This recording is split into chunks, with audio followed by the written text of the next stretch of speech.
एक गरीब बच्ची से, गरीब परिवार की बच्ची से रात को रेप हुआ और जो ही पता लगा पुलिस लोगों ने पकड़ा, एक आदमी को वहाँ पकड़ लिया उसको और पुलिस के हवाले कर दिया और पुलिस ने उस पर पॉक्सो का एक्ट की धारा लगाई है।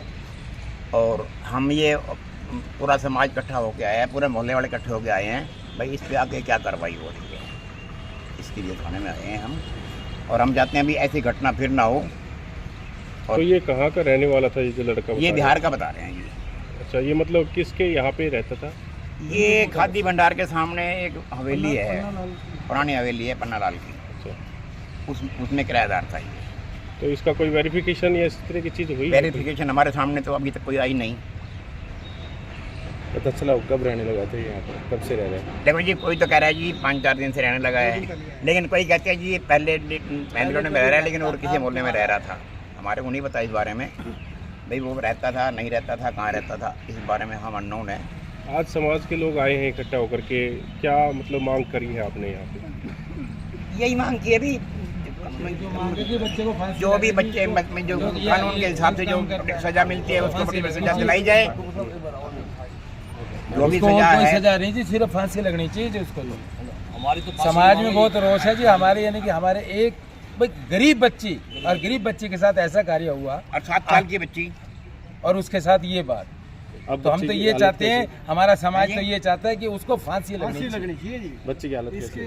बच्ची की हालत हाई रेफर में कर रखे, रोहतक एडमिट है। रोहतक एडमिट है और तो सरकार से क्या मांग करते हैं? सरकार से मांगी है जी कि उसके साथ, हमारी बच्ची के साथ बिल्कुल अन्याय हो, न्याय होना चाहिए। बिल्कुल न्याय होना चाहिए।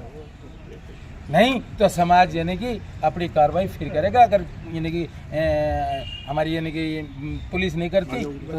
हाँ हाँ जी सर, पुलिस के पास जब हम आए तो पुलिस का भी ढुल रवैया था।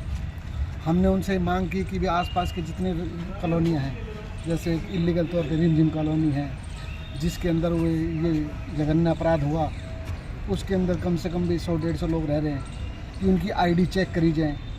जिनके पास आईडी नहीं उनको यहाँ से भगाया जाए। ये तो चलो पकड़ा गया, जिसने भी ये जघन्य अपराध किया वो पकड़ा गया। अगर वो भाग जाता, अगर ये मुजरिम ही ना पकड़ा जाता फिर क्या होता? 2 दिन पहले आया है, इसकी कोई आईडी नहीं है, पता चला यहाँ से 1.5 साल पहले आया था। कोई सही तरीके से जवाब हमको नहीं मिला।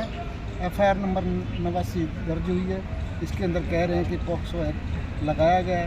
17 साल 3 महीने इसकी उम्र बताई गई है। रात को हम लोगों ने 2 आदमी पकड़े गए थे, लेकिन अब ये लोग कह रहे हैं कि 1 आदमी पकड़ा गया। इनका रवैया हमको ढुलमुल तरीके से लगा।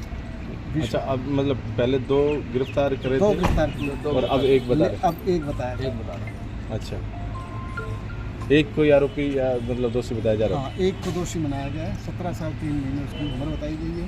अच्छा, वो भी नाबालिग बताया गया? नाबालिग बताया गया। अच्छा, वो जो अपराधी आरोपी है वो भी नाबालिग बताया गया? और 2 दिन पहले ही इस बिल्डिंग में आके किराए पर रहने लगा। मतलब कोई आपको लगता है कि प्लान के तहत ही सारा काम? प्लान के तहत हुआ है, सब प्लान के। और इसको पहले भी इस जगह से ड्रिंक कर रखा था, उस बच्चे ने ड्रिंक कर रखा था। अच्छा, हाँ, उस बच्चे ने ड्रिंक कर रखा था जिसने ये हरकत करी है। पहले भी इस जगह से इसी एक लड़की पहले भी भगा के ले जाई गई है, वो भी बिहार की थी, पहले भी ऐसा हुआ है। तो इसकी मतलब ये लड़के की मतलब सही तरीके से जांच नहीं हुई है? ना सही तरीके से जांच हुई नहीं। और इस बिल्डिंग में भी मतलब अभी मानो 25-30 परिवार रहते हैं, वो सब बाहर के ही हैं। उसमें भी आप कह नहीं सकते भाई इसमें सही रह रहे हैं गलत रह रहे हैं। उसकी इंक्वायरी इसको बोला है हमने भाई उनकी आईडी वगैरह चेक करो, तो देखेंगे क्या ये इसका रहता है। इस घटना पर क्या कहेंगे? ये जो आज शहर में परसों शाम को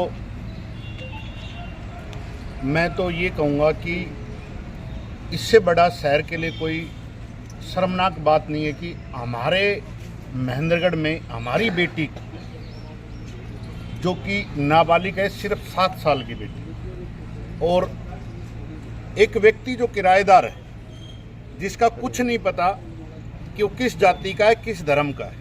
और जैसे पार्षद साहब ने बताया कि वो 2 आदमी हमने अरेस्ट कर पुलिस को सौंपे थे, जिनमें से एक व्यक्ति अरेस्ट है, दूसरा व्यक्ति नहीं पता कहाँ पर है। पहले भी एक बार ऐसे इसी जगह के आसपास से कोई लड़की भगा करके बिहार में लेके गई, ऐसा मामला भी सामने आया था। जो शहर में अभी पिछले ही दिन हमारे पास 2 दिन पहले का ही जो जीएल पब्लिक स्कूल का एक बहुत बड़ा हादसा हुआ, उसको देख करके पूरी पुलिस प्रशासन, सारा एजुकेशन प्रशासन लगा हुआ है। क्या हमारे इस हादसे के बाद एक पुत्री बेटी के रेप केस के बाद क्या पुलिस प्रशासन या कोई डिपार्टमेंट ऐसा है जिसने ये सारी उसी टाइम से इंक्वायरी शुरू कर दी कि यहाँ कितने लोग किराए पे रह रहे हैं, वो किस जाति के हैं, किस धर्म के हैं, किस रेडी पर कौन खड़ा है, कौन व्यक्ति है, जिस बताया जा रहा है कि 1.5 साल से उसके पास आधार कार्ड और डॉक्यूमेंट नहीं है, ना ही किसी और जो हमारे पूरे शहर में घूम सकते हो। कम से कम आपको मैं बता सकता हूँ 10 से 12 हज़ार व्यक्ति ऐसे मिलेंगे जिनकी शिनाख्त नहीं है, जो नहीं पता कि वो किस मतलब आधार पे हमारे महेंद्रगढ़ में रह रहे हैं। कुछ किराएदार भाई हैं हमारे महेंद्रगढ़ के, उनको मैं आपके चैनल के माध्यम से बताना चाहता हूँ कि आप सिर्फ 1000-2000 रुपए के लालच में अपने शहर का एक अलग से माहौल खराब ना करें। ये आज अगर इस घटना में हमारा शहर सोया रहा या कुछ कार्रवाई पुलिस प्रशासन के माध्यम से नहीं किया गया तो मैं गारंटी देता हूं आने वाले टाइम में, तो आज एक बच्ची का है, हमें बच्ची अब बचानी मुश्किल हो जाएंगी। इसका सीधा का सीधा जो हम रेंट पे रखते हैं, किराए पे रखते हैं, जो आकर के शहर में बाहर का व्यक्ति आ रहा है, उसकी एक सीधी पॉलिसी होनी चाहिए, शहर के किसी भी कोने में रहे उस व्यक्ति जो रेंट मांगने के लिए है, उस व्यक्ति का काम है पकड़ के पुलिस थाने में लाए जी, इसकी शिनाख्त करो, ये कहाँ का रहने वाला है, इसकी पूरी तस्दीक करो। उसके बाद पुलिस के माध्यम से हम उसको वो रेंट का या रहने का कोई समाधान करें। दूसरी चीज, जो बच्ची असमझ है, जिसको मेरे ख्याल से मानसिक संतुलन भी ठीक नहीं है, और जो मंदबुद्धि है, और जो हायर सेंटर मतलब अगले बंदे को जो नाबालिग बता रहे हैं, और उसके साथ जैसे पार्षद साहब ने बताया कि उसके साथ एक और है, अगर नाबालिग ये लड़का है तो उसको कैसे पता चला कि ये मंदबुद्धि है, किसी और को क्यों नहीं? क्योंकि उसने क्या सोचा कि इसको हम कुछ हरकत करेंगे, किसी को बताएगी नहीं, मंदबुद्धि है और मैं ऐसे ही यहाँ पर पड़ा रहूंगा। लेकिन जो किसी महिला ने देखा उसको कुछ बेकरी से ऐसे पकड़ करके, जब उसको पता चला, क्योंकि भगवान भी देखता है, जो मंदबुद्धि होते हैं, जिनकी सोच मतलब हमारे सोच नहीं सकते, कुछ चीजें बता नहीं सकते, उनके लिए भगवान भी है, और इसी कारणवश ये अरेस्ट हुआ है। और आने वाले टाइम में मैं पुलिस प्रशासन से, डीसी साहब से और सरकार से अपील करता हूं कि शहर में जितने भी संदिग्ध लोग घूम रहे हैं, सबकी शिनाख्त करके जो नहीं है या तो उनको अरेस्ट किया जाए या फिर उनको यहां से भगाया जाए। और इस मामले के अंदर किसी भी प्रकार की लिपापोती नहीं होनी चाहिए। जो 2 बंदे हैं, दूसरा बंदा कौन है उसको अरेस्ट किया जाए और उसकी शिनाख्त करी जाए कि इस बंदे का भी पूरा डाटा दिया जाए कि ये कौन। आज हमने अखबार में देखा किसी का नाम नहीं है, हम उसका नाम चाहते हैं, क्या नाम है, कहाँ का रहने वाला है, पूरा बायोडाटा के साथ, क्योंकि पुलिस प्रशासन के पास पूरी डिटेल आ चुकी होगी। अगर नहीं आई होगी तो वो गांव से, घर से मंगवा चुके होंगे। तो मेरी रिक्वेस्ट है पुलिस प्रशासन से भी, अभी हम सारे मिलेंगे और अच्छे तरीके से एक बार उनको समझा करके, बता करके कि भाई इस पे आप ढीले मत पड़ो, अगर ढीले पड़े कोई और कार्रवाई अनहोनी होगी तो कौन जिम्मेदार है। बहुत बहुत धन्यवाद।